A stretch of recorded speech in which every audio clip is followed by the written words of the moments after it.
সাধারণত বঙ্গভবনের দরবার হলে অনুষ্ঠিত হয় মন্ত্রিসভার শপথ অনুষ্ঠান। এবারের ব্যতিক্রম হতে যাচ্ছে। প্রথমবারের মতো মন্ত্রিসভার শপথ গ্রহণ অনুষ্ঠান হচ্ছে জাতীয় সংসদ ভবনের দক্ষিণ প্লাজায়। আগামী মঙ্গলবার বিকেলে এই শপথ অনুষ্ঠান হবে। একই দিন সকালে শপথ নেবেন নবনির্বাচিত সংসদ সদস্যরা।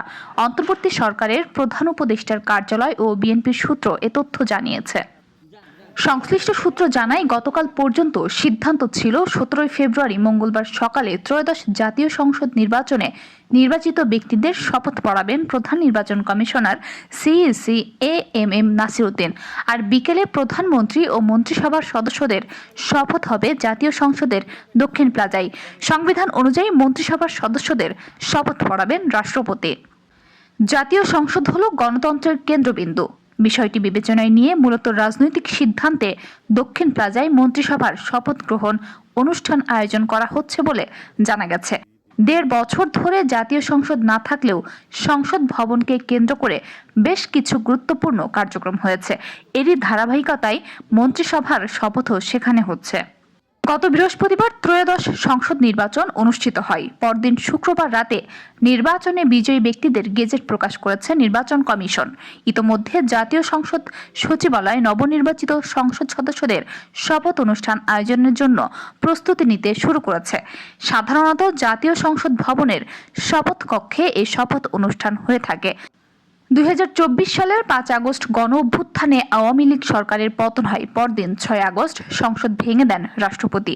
এরপর থেকে সংসদ না থাকলেও সংসদ ভবনকে কেন্দ্র করে কিছু গুরুত্বপূর্ণ কাজ হয়েছে। অন্তর্বর্তী সরকারের গঠন করা সংবিধান সংস্কার কমিশন তাদের কার্যালয় করেছিল সংসদ ভবন এলাকায়। সংশ্লিষ্ট সূত্র জানায়, ওই কমিশনের প্রধান অধ্যাপক আলী রিয়াজের আগ্রহের পরিপ্রেক্ষিতে সংবিধান সংস্কার কমিশনের কার্যালয় সেখানে করা হয়েছিল। এরপর নির্বাচন ব্যবস্থা সংস্কার কমিশনের কার্যালয়ও স্থানান্তর করা হয় সংসদ ভবন এলাকায়। সর্বশেষ 3টি নির্বাচনে অনিয়ম তদন্তে গঠিত কমিশনের কার্যালয় ছিল ওই এলাকায়। রাজনৈতিক দলগুলোর সঙ্গে দীর্ঘ আলোচনা করে জুলাই জাতীয় সনদ প্রণয়ন করেছিল জাতীয় ঐকমত্য কমিশন। ওই সনদে স্বাক্ষর অনুষ্ঠানও আয়োজন করা হয়েছিল জাতীয় সংসদের দক্ষিণ প্লাজায়। 2/3 বেশি সংখ্যাগরিষ্ঠতা নিয়ে 2 দশক পর সরকার গঠন করতে যাচ্ছে বিএনপি। বৃহস্পতিবার ত্রয়োদশ জাতীয় সংসদ নির্বাচনে 300টি আসনের মধ্যে 299টিতে ভোট গ্রহণ হয়। ইতোমধ্যে 297 আসনে বিজয়ীদের গেজেট জারি করেছে নির্বাচন কমিশন। উচ্চ আদালতের নির্দেশনা থাকায় 2টি আসনের ফলাফলের গেজেট জারি করা হয়নি। নির্বাচনে 297টি আসনের মধ্যে বিএনপি 209টিতে জয় পেয়েছে। ফলাফল ঘোষণা স্থগিত থাকা 2টি আসনেও বিএনপির প্রার্থীরা এগিয়ে আছেন।